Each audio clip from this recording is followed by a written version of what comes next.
Hello my dear student, स्वागत है आप सभी का ज्ञान स्टडीज़ एकेडमी यूट्यूब चैनल पे। इस क्लास में क्लास 10 का उर्दू वीवीआई ऑब्जेक्टिव प्रश्न को कवर करने वाले हैं। तो ये क्लास उन विद्यार्थियों के लिए महत्वपूर्ण है जिनको 2025 में मैट्रिक का बोर्ड एग्ज़ाम देना है और जिनका सब्जेक्ट उर्दू है। तो ये इस क्लास को आप लोग पूरा देखिएगा। और इससे पहले जो है हमने 2 क्लास को कवर कर चुके हैं। अगर आपने अभी तक नहीं देखे हैं तो इस क्लास के डिस्क्रिप्शन में उसका लिंक दे दूंगा, आप वहां से जा कर के देख सकते हैं। तो इस क्लास को आप लोग पूरा देखिए और अगर क्लास अच्छा लगे तो इसे लाइक करिएगा और अगर चैनल पे अगर नए हैं तो आप लोग इसे सब्सक्राइब कर दीजिए ताकि आपकी तैयारी जो है अच्छी से अच्छी ढंग से करा दी जाए। तो चलिए बिना समय को बर्बाद किए ही शुरू करते हैं आज के इस सेशन को। देखिएगा प्रश्न में क्या कहा जा रहा है। प्रश्न 1 में देखेंगे, 1 में कहा जा रहा जगन्नाथ आज़ाद का ताल्लुक़ किस शहर से है? बनारस, ईसा खेल पाकिस्तान, लखनऊ या दिल्ली। तो प्रश्न नंबर 1 का करेक्ट आंसर हो जाएंगे ऑप्शन बी, ईसा खेल पाकिस्तान, यानी कि option B is the correct answer हो जाएंगे। अगले प्रश्न की ओर चलते हैं। प्रश्न 2 में देखेंगे क्या कहा जा रहा। परवेज शादी ने मुलाजमत की शुरुआत कहाँ से किया था? कलकत्ता, पटना, गया या मुजफ्फरपुर से किए थे? तो देखेंगे Calcutta is the correct answer हो जाएंगे। ऑप्शन नंबर ए 2 नंबर प्रश्न का करेक्ट आंसर। अगले प्रश्न की ओर चलते हैं। देखेंगे अगला प्रश्न क्या है। ज़रूरत की जमा क्या होगी? ज़रूरतों होगी, ज़रूरियात या ज़रूरतें या इनमें से कोई नहीं? तो correct answer option number B हो जाएगा, यानी कि ज़रूरतियात इज़ द करेक्ट आंसर हो जाएंगे। अगले प्रश्न की ओर चलते हैं। देखेंगे अगला प्रश्न क्या है। प्रश्न नंबर 4, इकबाल का वाहिद क्या होगा? कौल होगा, अकवाल होगा, फौला होगा या तो फिर कौलीन होगा? तो देखेंगे कि चौथा नंबर प्रश्न का करेक्ट आंसर हो जाएगा कौल। Option number A is the correct answer हो जाएंगे मेरे दोस्तों। देखिएगा प्रश्न नंबर 5 में देखेंगे। प्रश्न नंबर 5, वो गया कौन फ़ाल होगा? माजी करीब, माजी मुतल्लिक, माजी बाईद या माजी नातमाम होगा? तो देखेंगे 5वां नंबर प्रश्न का करेक्ट आंसर ऑप्शन नंबर ए हो जाएगा माजी करीब, यानी कि वो गया कौन फ़ाल होगा? तो माजी करीब होगा। Option number A is the correct answer हो जाएंगे। अगले प्रश्न को चलते हैं। प्रश्न नंबर 6 में कहा जा रहा है गालिब की बेगम का क्या नाम था? मरऊ बेगम था, ये अमराऊ बेगम था या आलिया बेगम था या आसफा था या तो फिर अजरा बेगम था? तो देखेंगे 6ठा नंबर प्रश्न का करेक्ट आंसर हो जाएगा ऑप्शन नंबर ए, यानी कि Amrao Begum. Option number A is the correct answer हो जाएंगे। गालिब की बेगम का नाम अमराऊ बेगम था। अगले प्रश्न की ओर चलते हैं। प्रश्न नंबर 7 में देखेंगे। 7 में कह रहा ईस्ट इंडिया कंपनी के ज़ेर एहतमाम कौन अखबार जारी हुआ था?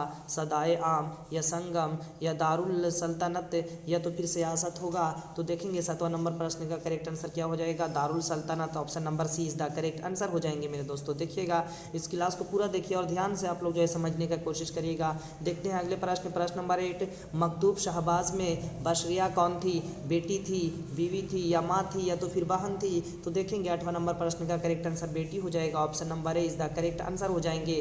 करेक्ट आंसर ऑप्शन नंबर ए हो जाएंगे। मकतूब शहबाज में बशरिया कौन थी? तो यानी कि वो बेटी थी। Option number is the correct answer. अगले प्रश्न की ओर चलते हैं। प्रश्न नंबर 9, राजेंद्र सिंह बैदी क्या थे? शायर, निकात या अफसाना निगार या तो फिर सहाफ़ी थे? तो प्रश्न नंबर 9 का करेक्ट आंसर क्या हो जाएगा? ऑप्शन नंबर सी हो जाएगा, अफसाना निगार इज़ द करेक्ट आंसर हो जाएंगे।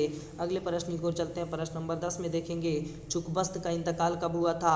1925, 1926, 1927 या 1928? तो देखेंगे 10वां नंबर प्रश्न का करेक्ट आंसर 1926 हो जाएगा। Option number B is the correct answer. अगला प्रश्न क्या है। अगले प्रश्न में आर्या सिद्धांत और तंत्र नाम की किताब के मुसन्निफ कौन, यानी कि लेखक कौन है? पाइथागोरस होगा या न्यूटन होगा या आर्यभट्ट होगा? इनमें से कोई नहीं, तो आर्यभट्ट होगा। Option number C is the correct answer हो जाएंगे 11 नंबर प्रश्न का।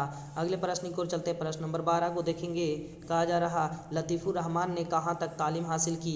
बीए तक या पीएचडी या एमए तक या तो फिर एमएड किए थे? तो 12 नंबर प्रश्न का करेक्ट आंसर हो जाएगा पीएचडी किए थे। Option number B is the correct answer. Latifur Rahman कहाँ तक तालीम हासिल किए थे? तो पीएचडी किए थे। Option number B correct answer हो जाएंगे। अगले प्रश्न की ओर चलते हैं। प्रश्न नंबर 13, उर्दू का पहला नावल किसे करार दिया जाता है? इब्नुल वक्त को या तो फिर गोनोदान को या मरातुल उरूस को या तो फिर यानी कि फसाद आज़ाद को दिया जाता है? तो 13 नंबर प्रश्न का करेक्ट आंसर क्या होगा? कमेंट करके आप लोग फटाफट बताइएगा। देखते हैं 13 नंबर प्रश्न का करेक्ट आंसर क्या हो जाएगा। तो देखिएगा 13 नंबर प्रश्न का correct answer option number C Maratul Uroos हो जाएंगे। उर्दू का पहला नावल किसे करार दिया गया? तो मरातुल उरूस को। Option number C is the correct answer हो जाएंगे दोस्तों। देखिएगा प्रश्न नंबर आगे चलते हैं 14। नज़ीर अहमद ने दिल्ली के किस कॉलेज में दाखिला लिए थे? नील विजन कॉलेज या मौलाना आज़ाद कॉलेज या दिल्ली कॉलेज या तो फिर हमदर्द कॉलेज में लिए थे। तो देखेंगे कि यानी 14 नंबर प्रश्न का करेक्ट आंसर क्या हो जाएगा, तो ऑप्शन नंबर सी यानी Delhi college is the correct answer हो जाएगा, ऑप्शन नंबर सी। यानी नज़ीर अहमद ने दिल्ली के किस कॉलेज में दाखिला लिए थे? तो दिल्ली कॉलेज में, option number C correct answer हो जाएंगे। अगले प्रश्न को चलते हैं दोस्तों। देखेंगे प्रश्न नंबर 15। हमीदा नुसू की कौन थी? बेटी थी, पोती थी या भांजी थी या नवासी थी? तो देखेंगे 15 नंबर प्रश्न का करेक्ट आंसर हो जाएगा ऑप्शन नंबर ए बेटी इज द करेक्ट आंसर हो जाएंगे। हमीदा नुसू की बेटी थी, हमीदा नुसू की कौन थी? बेटी थी, option A is the correct answer हो जाएंगे। अगले प्रश्न को चलते हैं प्रश्न नंबर 16। इन किताबों में सर सैयद की तख्लीक कौन सी है? यानी कि जो किताब जो दिया गया है इसमें सर सैयद की तख्लीक यानी कि सर सैयद के द्वारा लिखा गया कौन सा है? क्या आसारुल जादिद होगा या हयात जाविद होगा या तो फिर यादगार गालिब होगा या हयात सादी आसारुल जादिद होगा? तो देखेंगे 16 नंबर प्रश्न का करेक्ट आंसर क्या हो जाएगा, तो 16 नंबर प्रश्न का करेक्ट आंसर ऑप्शन नंबर ए हो जाएगा, यानी कि आसारुल जादिद हो जाएंगे, option number A is the correct answer हो जाएंगे दोस्तों। देखिएगा 17 नंबर प्रश्न को चलते हैं। 17 नंबर में डॉक्टर अब्दुल मगनी की इब्तिदाई तालीम कहाँ हुई थी? पटना में, घर पर या तो बनारस में या इनमें से कोई नहीं? तो 17 नंबर प्रश्न का करेक्ट आंसर क्या हो जाएगा, तो 17 नंबर प्रश्न का करेक्ट आंसर हो जाएगा ऑप्शन नंबर बी घर पर इज द करेक्ट आंसर हो जाएंगे, ऑप्शन नंबर बी घर पर। अगले प्रश्न को चलते हैं प्रश्न नंबर 18। प्रश्न नंबर 18 में है कि बुद्ध मजहब में नूरवान का क्या तस्वुर है? इल्म का उर्फान या दिल की उर्फान या खुदा का उर्फान या इनमें से कोई नहीं? तो इसका आंसर फटाफट से कमेंट करें आप लोग। देखिएगा 18 नंबर प्रश्न का करेक्ट आंसर हो जाएगा ऑप्शन नंबर सी खुदा का उर्फान is the correct answer, option number C हो जाएंगे। अगले प्रश्न को चलते हैं दोस्तों। देखेंगे अगला प्रश्न है क्या जेल में लतीफ़ुर रहमान की किताब कौन है? या नकद निगाह है या तो फिर मुकदमा शारो सारी है या तो यादगार गालिब है या हयात जावेद होगा? तो देखेंगे उस 19 नंबर प्रश्न का करेक्ट आंसर क्या हो जाएगा दोस्तों, इसका कमेंट करिएगा, फटाफट से कमेंट करिए। देखिएगा 19 नंबर प्रश्न का करेक्ट आंसर नकद निगाह, option number A is the correct answer हो जाएगा 19 नंबर प्रश्न का नकद निगाह। देखिएगा अगले प्रश्न की ओर चलते हैं। प्रश्न नंबर 20 में कहा जा रहा लतीफ़ुर रहमान का आबाई वतन कहाँ था? जालिब यानी कि दरभंगा या तो फिर बर्दीपुर दरभंगा या तो फिर रेओंढा दरभंगा या तो फिर क्या हो जाएंगे या तो फिर मनपुर यानी कि दरभंगा हो जाएंगे। तो option number C Reondha Darbhanga, option number C is the correct answer हो जाएंगे। लतीफ़ुर रहमान के आबाई वतन रेओंढा दरभंगा था, option number C correct answer. अगले प्रश्न है दोस्तों इंडिया गेट की तामीर किसने की थी? अंग्रेज़ों ने, मुगल हुक्मरान ने या खलजियों ने या तो फिर शेर शाह ने? तो इसका करेक्ट आंसर ऑप्शन नंबर यानी कि ऑप्शन नंबर ए हो जाएंगे अंग्रेज़ों ने, option number A is the correct answer 21 प्रश्न का। अगले प्रश्न को चलते हैं प्रश्न नंबर 22 को देखेंगे दोस्तों। देखेंगे बैदी से इंटरव्यू लेने वाली कौन थी? असमत आपा थी, करातुल इन हैदर थी या तो फिर मोहसिना कुदवाई थी या रशीदा बेगम थी? तो ऑप्शन ए हो जाएंगे असमत आपा, असमत चुगता इज द करेक्ट आंसर हो जाएंगे 22 नंबर प्रश्न का।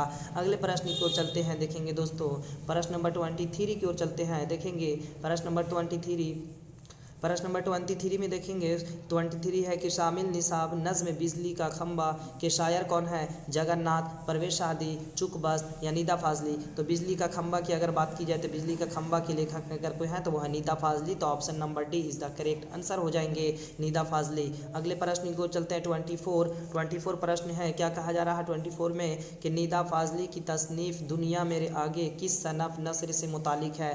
या तनकीद से है, नाविल से है या तो फिर देखेंगे इसका तनकीद से है या नाविल से है या तो फिर ये समाह से है या तो फिर खाका से है? तो देखेंगे 24 नंबर प्रश्न का करेक्ट आंसर हो जाएगा खाका, option number D is the correct answer हो जाएंगे। नीदा फाजली की तसनीफ़ दुनिया मेरे आगे के सनफ़ नसर से मुतालिक है तो खाका से, option number D is the correct answer हो जाएंगे।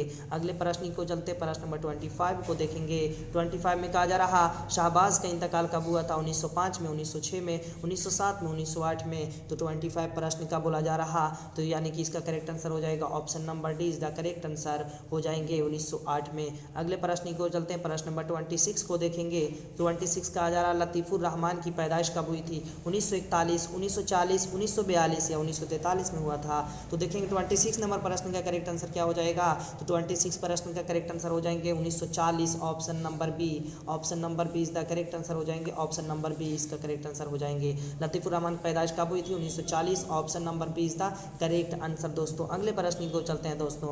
देखेंगे अगले प्रश्न है, आर्यभट्ट ने किस साइंसदान की रहनुमाई की थी?